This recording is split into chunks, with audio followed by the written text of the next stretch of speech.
Okay, TNT breaking news. Mikey Williams is back. Maglalaro sa finals. Ayon kay Homer Simpson. Okay, gaano ba to katotoo? Itong balitang ito.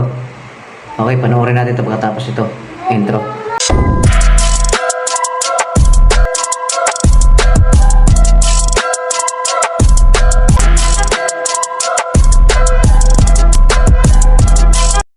Okay, what's up? What's up mga katropa? Mayroon tayong breaking news about sa ating Titro Panggiga. Yun. Mikey daw ay maglalaro. Mikey Williams ay maglalaro sa finals. Kinausap na daw ni Jojo Lastimosa, team manager ng Titro Panggiga. Ayon kay Homer Simpson, nabalitaan lang natin to sa kuliglig. Yan. May mga bulong-bulungan na nakausap na daw ni Homer Simpson si Jojo Lastimosa kung pwede daw bang makabalik si Mikey Williams sa TNT. So ang sagot daw ni Jojo Lastimosa, kausapin daw nila si Mikey na papirmahin ulit, mag-ano sila ng kontrata, tapos para makahabol daw sa finals kontra Hinebra. Kasi alam naman natin guys, mga katropa, na TNT Tropang Giga at Barangay Hinebra na yan sa finals. So malaking bagay nga ito kasi wala yung Jason Castro. Out na po kasi si Jason Castro sa season na to at 1 year po siyang hindi makakapaglaro. So kailangan talaga nila maghanap ng point guard sa katauhan ni Mikey Williams.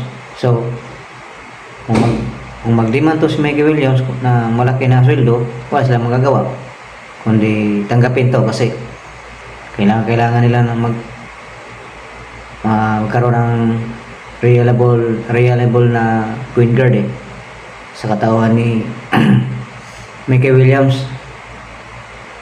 Kasi malaking bagay po si Jason Castro.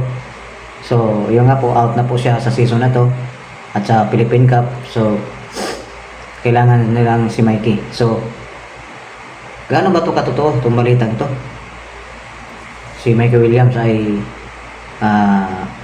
maglalaro sa finals. So may nagtanong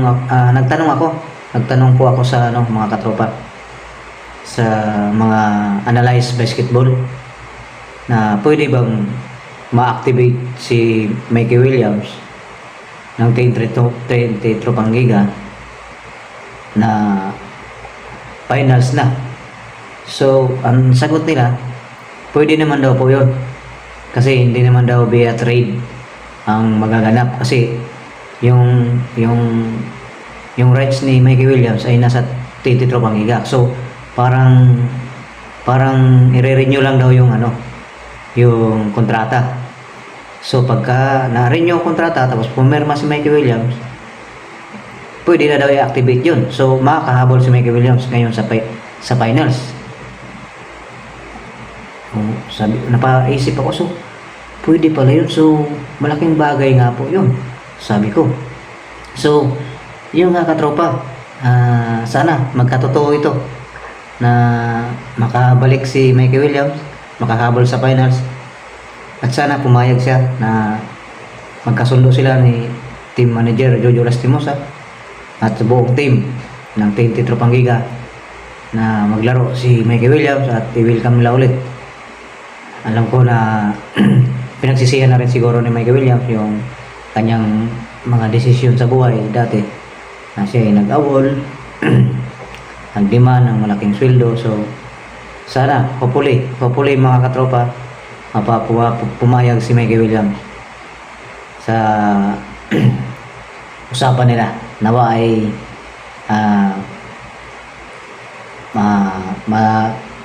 sa katauhan ni Mikey Williams ay mapunuan yung pagkawala ni Jason Castro So yun lang mga katropa yung update natin.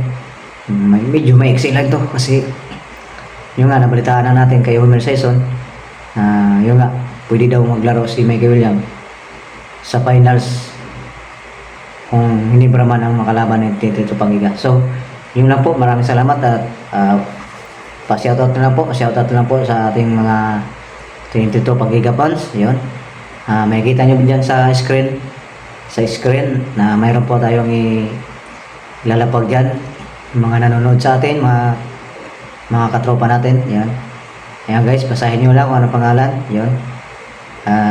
Kung hindi pa po kayo nakapag-subscribe sa ating YouTube channel, ay subscribe na po kayo at i-like and share nyo na rin po mga katropa para dumami tayo.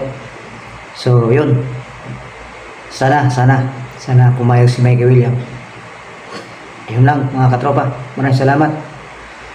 Bye bye.